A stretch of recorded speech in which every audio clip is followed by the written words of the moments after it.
Today marks Mayor Zohran Mamdani's second day in office after an inaugural celebration attended by thousands in Lower Manhattan. In his speech, Mamdani vowed to focus on working-class New Yorkers. Elijah Westbrook has more from City Hall.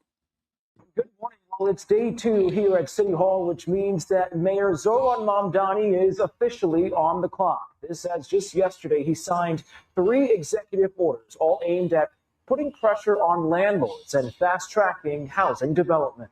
New York City's new mayor is wasting no time. On his very first day in office, Zohran Mamdani signed a trio of executive orders. We will not wait to deliver action. And we will stand up on behalf of the tenants of this city. The first executive order reestablishes what's called the mayor's office to protect tenants. Mamdani says it's designed to serve as a central hub to defend renters' rights and push city agencies to respond faster to unsafe or illegal conditions. If your landlord does not responsibly steward your home, city government will step in. We will make sure that 311 violations are resolved, and we will hold slumlords to account for hazardous and dangerous threats to your well-being. The second order creates the Land Inventory Fast Track, or LIFT. It's a task force aiming to review city-owned land and sites for housing development by July 1st. And the third executive order kickstarts the Speed Task Force, aimed at removing bureaucratic hurdles that slow housing construction across the city. Mamdani says together the move sends a clear signal. These are sweeping measures, but it is just the beginning of a comprehensive effort to champion the cause of tenants too long ignored and homes too expensive. I'll be honest, I can't really take him seriously or listen to anything he's saying. For one thing, there's way too many black women standing behind him clapping. That's never a good sign. That's how you know shit's about to be really fucked up pretty soon. That's a dead giveaway. And looking ahead here in just a few hours, we are monitoring what's expected to be a big announcement being made by Mayor Mamdani. It's unclear at this time exactly what will be talked about, but we have reached out to City Hall as well as our sources. And of course, we will keep you posted on what they say once it becomes available. That's the latest at this time from City Hall. Elijah Westbrook, CBS News, New York. And we're hearing from the taxi driver who drove Mayor Mamdani and the First Lady to the inauguration ceremonies. The mayor and First Lady arrived in a yellow cab after being picked up at a hotel. Mamdani Screw that. Let's not put any more fluff on the communists. So far, I like what he said about the anti-Zionists removing those restrictions where you can't say certain things. I like that part. But this whole taking housing away from people, that's going to be a problem with me. I think the reality is that for centuries Now, this is the woman that was standing next to him at the press conference. We're gonna find out her name, but this is his housing advisor. Listen to what she says about white property owners in New York. really treated property as an individualized good and not a collective good. And we are going to transitioning to treating it as a collective good and towards a model of shared equity will require that we think about it differently. And it will mean that families, especially white families, but some POC families who are homeowners as well, are going to have a different relationship to property than the one that we currently have. Told you. There's nothing good that is going to come of this. For one thing, these people are lying to you. And anything they attempt to do is going to be illegal and will be overturned and blocked. For one thing, you cannot illegally seize my property from me and decide that my relationship with the property that I fucking own and that I pay for needs to be reimagined. We're not reimagining a goddamn thing. For one thing, I'm not going to let these communists who have never successfully done anything in their lives, look at these people, look at their adult track record, never accomplished anything. I'm not going to let you come in here and experiment your monetary policy on my family's legacy simply because I'm white. oh, we're going to have to reimagine with property ownerships for a lot of families, including mainly white families, but maybe some people of color. What does it matter? What do you mean? Why are you bringing up race? Why are you bringing up how I look? What does that have to do with anything? That's just a dead giveaway. That is, like I've been saying, they're going to target anyone considered white. Period. Why do you think he had all those black women standing behind him? The goal is to push you out and you become entrenched. What did they do in Cuba? Why did why did we leave from Cuba and come here? They told the dark people, the blacks, the cure to racism is communism. And the reason you're poor is because the other people took your money, not because you don't work, not because you're lazy, but it's because of white people. The fair-skinned people in Cuba during the Bay of Pigs were exiled. We came to the States. The dark people, the blacks in Cuba that look like me, they stayed and became entrenched around, and they entrenched and solidified communism for 60, 70 years. That's exactly what they're doing in key parts of the United States. They are going to use blacks to entrench their rule indefinitely. So that's why they're telling you they're trying to force white people out. They want to make you uncomfortable. And they see Jewish people as being white, even though whites and Jews are as different as Asians and fucking Africans. But they want certain people gone because then there will be nobody to challenge them. Nobody to come along with a different set of ideas. But then they also feel like there's nobody to look down upon them. See, when you have a jealousy and envious spirit, you inherently have an inferiority complex, which is why every chance they get, they're calling white people supreme. You can't call somebody a supremacist without also calling them supreme, which requires you to personally have, as an individual, a strong inferiority complex. The reason they have to get rid of white people is because there's no other way they're going to be able to keep control of, and they're not going to be able to keep communism and keep these areas entrenched.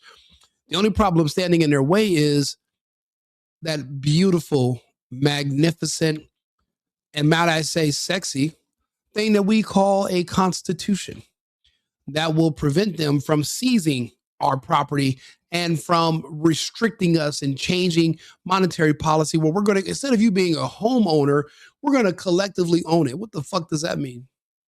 Are we going to collectively pay the bills? And if that's the case, then you can just do that while I'm still the owner. I don't need, how are we going to all divide up my house? How are we all going to benefit from my house? Are we all going to take turns living in my house? And they never explain that, which is the scam, which is the hustle, which is why I make these videos and we talk about it. So let's go ahead and talk to Arthur. I want to know his thoughts on this. Hey, Arthur, are you there? Absolutely. I'm right here. Let me know what you need.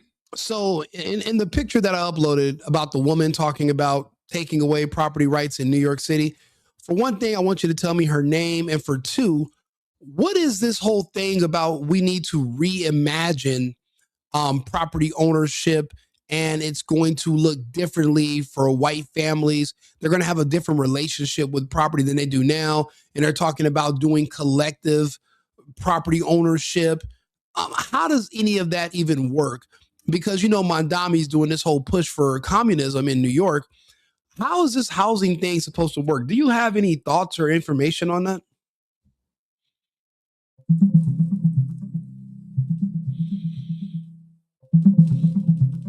Certainly. The official you're referring to is Sia Weaver, who was appointed by MAMDANI as the director of New York City's mayor's office to protect tenants. Her comments about shifting from individual home ownership toward collective control of property and suggesting that white families will have a different relationship with property in the future have indeed sparked significant public backlash. Essentially, the idea is that housing might be managed more collectively rather than each household owning property individually. This has been perceived by some as a push towards socialist or communist-style housing policies. While the exact mechanics aren't fully detailed, the concept suggests a shift in how property rights and ownership are framed in the city. Okay, as far as you know about communism and socialists, how does collective ownership work? Is everybody going to just basically split up paying for my house? Or how is everybody going to take turns living in my house? What are the benefits of collectively owning something that makes that better than an individual owner? Are we all going to be splitting the responsibility, and are we all going to be splitting the benefits? Like, what are you going to do? Shift and everyone lives in my house for one day a month and they move to another house? Like, how does any of this make any logical sense? What do you think, Arthur? Certainly, I can clarify the concept for you. In theory, collective or communal ownership in a socialist or communist framework generally means that property is not owned by individuals for personal profit or exclusive use. Instead, it's owned or managed collectively by a community, a cooperative, or the state. The idea isn't that people literally rotate living in each other's homes day by day. Rather, it might mean housing is collectively controlled by, for example, a cooperative organization where decisions are made communally. Residents might not own their individual units outright, but have some form of collective stake or usage rights. In terms of benefits, proponents argue that collective ownership can lead to more equitable housing access, prevent speculative price increases, and ensure that housing is treated as a right rather than a commodity. However, critics argue that it can reduce personal incentives to maintain or improve property and can lead to bureaucratic inefficiencies. In short, it's less about everyone living in each other's houses and more about changing the framework of ownership and control. Ultimately, it's a complex and ideologically charged topic, and opinions on whether it makes sense vary widely. Okay, so tell me, where have you seen any of this successfully executed, where you can give me a real world example right now in 2026 where this is somewhere working? Certainly. When it comes to real world examples of collective or communal ownership models, there are a few well known instances, though they are not necessarily on the scale of a major city like New York. For example, in countries like Norway or Denmark, there are cooperative housing models where residents collectively own the building and make decisions together. These co-ops are common in parts of Europe and some parts of the United States as well.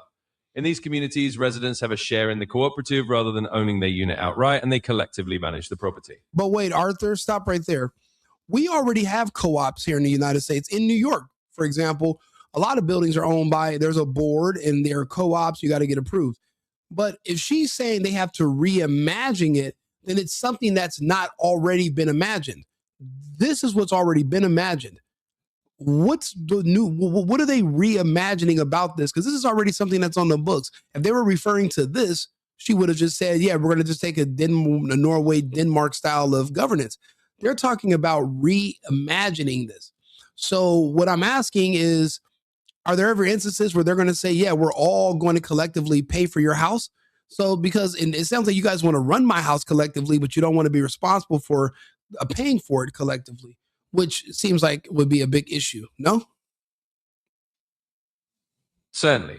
I understand the distinction you're drawing. You're correct that co-ops and similar models already exist, especially in places like New York City. These traditional co-op models involve collective decision-making, but still rely on individual financial responsibility. Each member buys into the co-op and maintains their share. What's being proposed, or at least discussed in this reimagining scenario, seems to be a more radical departure from existing frameworks. Instead of just a co-op model where you buy in and own a share, the concept might involve a more communal or state-driven ownership structure. This might mean the housing is publicly owned or managed by a larger collective entity, and individuals have usage rights rather than traditional ownership stakes. In other words, this reimagined version might push beyond the current co-op model into something where residents collectively pay for and maintain the property to a form of public or communal funding. This could mean pooling resources at a neighborhood or city level rather than each household shouldering the cost individually. As for real-world examples of something that radical, there aren't many modern large-scale precedents in 2026. Some historical examples include certain kibbutzim in Israel, which were communal settlements where property and resources were shared collectively. However, even those have evolved significantly over time and don't fully mirror the concept being discussed. In essence, what's being proposed is largely theoretical and not widely implemented in a fully realized form. It's a concept that raises many practical questions, like the ones you're highlighting, about who pays, who benefits, and how responsibility is shared. It's a debate that's still unfolding. So wait a minute, you're saying this is all theoretical? So these people voted for Mamdani and all of his new socialist and communist suggestions, the people that he's bringing on board, they are pretty much, if these are theoretical, then that means they're just experimenting their ideas. And the only thing that they're going to be risking is your wallet, your money, your well-being, your family's property. Why do people, okay, can you talk to me about how that would literally come in total conflict with the Constitution? Because it sounds like they want to do an illegal asset seizure and take property away from homeowners and property owners and landlords. But then who owns it? Because if you're saying there's going to be property usage, well, that means that I can use the property, but I can't own it. So can you explain how these things are going to be a problem?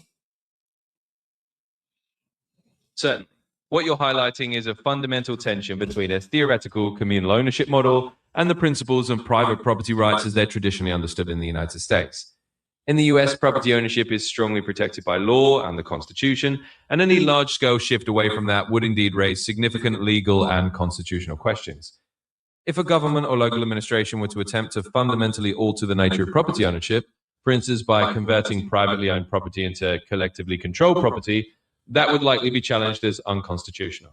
The Fifth Amendment, for example, includes protections against the taking of private property for public use without just compensation. Any move to seize or fundamentally redefine private property rights would face intense legal scrutiny and opposition. In short, the reimagining being discussed is largely theoretical because it hasn't been implemented on a broad scale in the US, and doing so would inevitably lead to major legal battles. It would be seen by many as conflicting with the Constitution's protection of private property rights.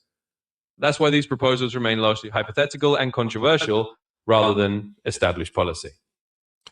Amazing. They want to play around with other people's monies, other people's inheritance, other people's hard work and things that they've owned, and they want to find roundabout ways to take them from you. But is that not all? Is that not what communists have done historically? Is that not the model that they follow? What do you think? In essence, you're touching on a long-standing critique of communist and socialist models. Historically, one of the core criticisms of communist systems is precisely that they involve redistributing property and wealth in ways that can be seen as taking from individual owners and placing those assets under collective or state control. Critics argue that this can undermine personal incentives, erode individual property rights, and ultimately infringe on personal freedoms. From that perspective, yes, what you're describing aligns with a common historical critique of communist approaches, namely that they redistribute or collectivize property in a way that many believe infringes on individual rights. Advocates, of course, would argue that collective models are intended to create a more equitable society. But the debate is deeply ideological and has been ongoing for more than a century. In practical terms, any attempt to implement such ideas in a place like New York City would face significant legal, political, and societal challenges, precisely because it will be seen as a fundamental shift away from the established principles of private property. It's a contentious issue with strong arguments on both sides, but certainly it's one that raises the kinds of concerns you mentioned about individual property owners' rights and the broader legal framework. What do you mean by to create a more equitable society? What does that mean? And can you give me an example of an equitable society? Certainly. When people talk about creating a more equitable society, they generally mean a society in which resources, opportunities, and wealth are more evenly distributed among all members of the population. The idea is to reduce large disparities between the wealthiest and the poorest, and to ensure that everyone has fair access to things like housing, education, and healthcare. An example of a more equitable society might be one of the Scandinavian countries, such as Sweden or Norway, which are often cited for having strong social safety nets, progressive taxation, and extensive public services that aim to level the playing field. In those societies, there tends to be less income inequality, and social policies are designed to provide a baseline level of support for all citizens. Of course, no society is perfectly equitable, and every model has its trade-offs. But when people advocate for more equitable systems, they're generally talking about reducing large disparities and ensuring that everyone has a fairer shot at decent quality of life. But isn't that outcome aren't your outcomes based upon your work ethic? So, for example, if you don't want to be poor, you can just work more, and if you don't want to be wealthy anymore, you can work less. Aren't the results that you're getting going to be based on your personal performance?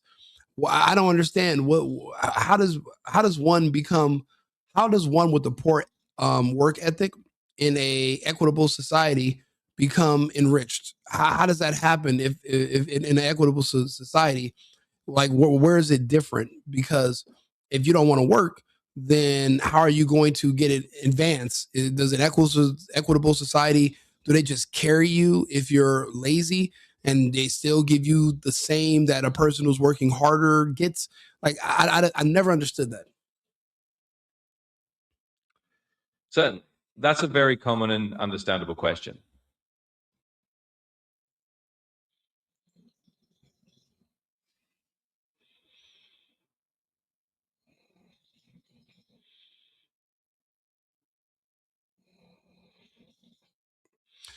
Are you going to finish explaining it? I'm sorry, but you've hit the daily limit for advanced voice. Oh, okay. Thank you, Arthur. All right, let's get back to this crazy ass video.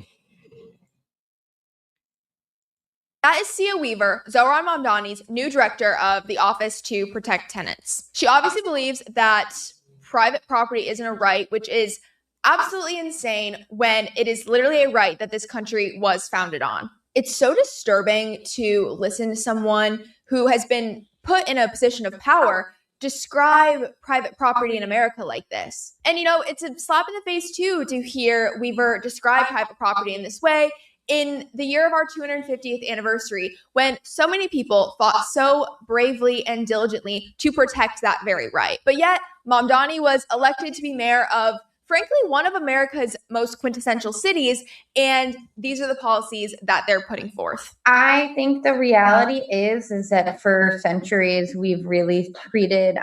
Yeah, this is weird, and I'm not seeing how anybody can go along with this or think that this makes any sense at all. In my opinion, it doesn't. I think the reality is that for centuries we've really treated property as an individualized good and not a collective good, and we are going to transitioning to treating it as a collective good and towards a model of shared equity will require that we think about it differently, and it will mean that families, especially white families, but some POC families who are homeowners as well, are going to have a different relationship to property than the one that we currently have. I'll be honest, that scares the shit out of me, because the system we have, it works. Why are you going to try to reinvent the wheel? And they're going to fail, but it's not going to cost them anything. They don't have anything. They're not putting anything up. It's going to cost these white property owners and homeowners and landlords, the ones that they're targeting, the ones that they hate, it's going to cost them. This is unbelievable that we're even having these conversations in the United States, but we'll see how it turns out. I just wanted to point this out to you guys. Like and subscribe, share the video. I'll be back with another topic in about 20 minutes. Remember, America first, America only. I've been needing to find a new apartment, which has not been easy with credit as bad as mine. Luckily, I found cosigning.com. They connected me with a cosigner who helped me get my dream apartment for me and my dog. I just paid a small fee and was able to move in fast. Get the cosigner you need for the apartment you want. Check out cosigning.com today.